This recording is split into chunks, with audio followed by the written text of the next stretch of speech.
And we are back. And of course, we are the Coalition, loud and proud, civilly disobedient media broadcasting live here on the Go Local Live Network.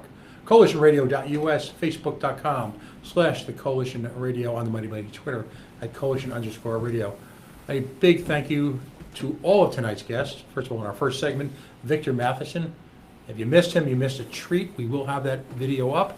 In our last segment, Representative Bob Lancia, District 16, and hopefully the next senator from District 27, of course, my good friend Jonathan Keith, talking about some fairly challenging issues facing the people of Cranston. But this brings us, of course, to my favorite segment of the night. And of course, this is our latest induction into the Gina Raimondo Political Hall of Shame, where we take leaders elected and sometimes self-appointed, known for their cavalier attitude towards the citizenry of Rhode Island, known for their self-absorption, the banality, the nonsense that they often spew.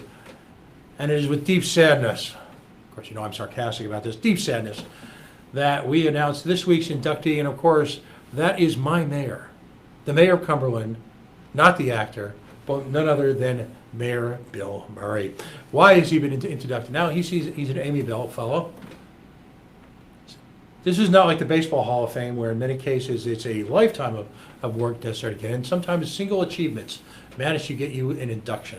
And this past week on the Providence Journal, he took it upon himself to join three other mayors, Mayor Grebian, the Mayor Diosa, and the Mayor of North Providence, to endorse, if you will, the Pawtucket Red Sox stadium fiasco, otherwise known here on the Coalition as #38 Stadium, the field of broken dreams. What's the matter with this? Well, first of all, our good mayor did not address the town council. He did not seek input from the citizenry. There was no process involved in him coming to this decision. He chose to, all by his lonesome, use the imprimatur, the seal, the approval, if you will, implied by using the title of the mayor of the town of Cumberland to support a project which, even if it was a good one, to play an inappropriate trail of behavior, if you will. It is not the role of a town's mayor to arbitrarily decide when he is going to invoke the approval of a municipality that he has chosen to lead. There is a process for this. And that's why we have a town council, and that's why we have a representative government. As someone who, along with literally hundreds of other people, have invested the last 3 years of their life into fighting this abomination,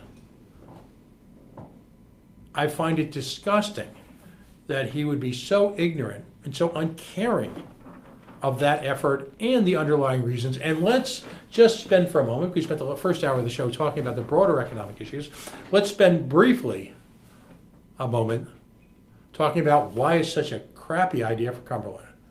And why, as I addressed the town council this week, I said, tongue firmly planted in cheek, that why would our mayor hate our local businesses? Now, as I elaborated in the first hour of the show, you've got the two largest state-sponsored monopolistic entertainment values in Rhode Island, perched on either side of Rhode Island. Of course, I'm talking about Twin Rivers, $125 million plus of money sucked out of the local economy under the guise of being fun.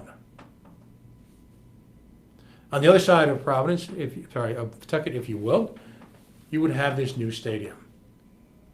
Both of these venues, while wildly different in their individual pursuits, are all based on the same business model, which is to create an insular economic environment where folks can be taken in and as much money as extracted as possible during a focused period of time can occur. Now, there's nothing wrong with it. That's called capitalism. But the notion that the state of Rhode Island, with the endorsement of the mayor of Cumberland, would engage in that type of economic predatory behavior, directly abutting hardworking Cumberland-based entrepreneurs engaged in all sorts of pursuits, using their own sweat equity, using their own risk capital, is A, offensive, and B, really, and I want to stress, really bad business. Every penny that goes out of the finite disposable income generated by the town of Cumberland, outside of the town of Cumberland, because of these two colossus adjoining our town, is money that will not go to local businesses. The mayor of a town's sole focus should be the economic future of his constituents. That's it. You're not supposed to be thinking about the state. Now, call that selfish? Yep. Yes, it is. Do you think Mayor Grebian is going to get behind introducing a huge project in Cumberland that will take disposable income away from the good souls of Pawtucket? I don't think so. Do you think Mayor Diosa is going to encourage this type of state-sponsored monopoly in Cumberland and act as a siphon, if you will, of valuable economic activity out of the good people of Central Falls? As the saying used to be, I doubt it. How about the mayor of North Providence? You think he's interested in economic promotion in other towns? Nope. So why, Mayor Murray? Why, oh why? As Cumberland casts its lonely eyes to you, why would you do something like this? So I'll make a special offer.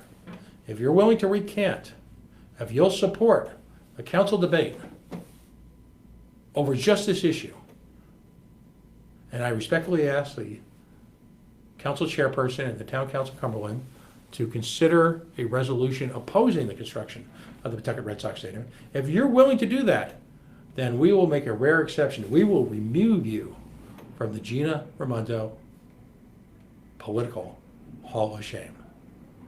So the ball's in your court, or should I say on your diamond, Mayor Murray. Your future is in your own hands. It's up to you.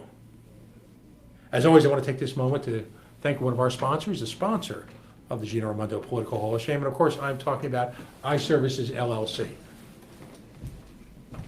Your preferred vendor for all things internet, all things server, all things email, all things SEO marketing, search engine optimization, antiviral attacks, everything you need for the computer life you lead, in fact, can be found at iServices LLC. They cover the entire state. They're based on Aquidneck Island, but provide services throughout the state to the discerning IT community. I hope you'll take an opportunity to contact them. You'll see their links everywhere on our site, and also give them a little bit of credit. Actually, a lot of credit, because their willingness to support politically controversial independent media.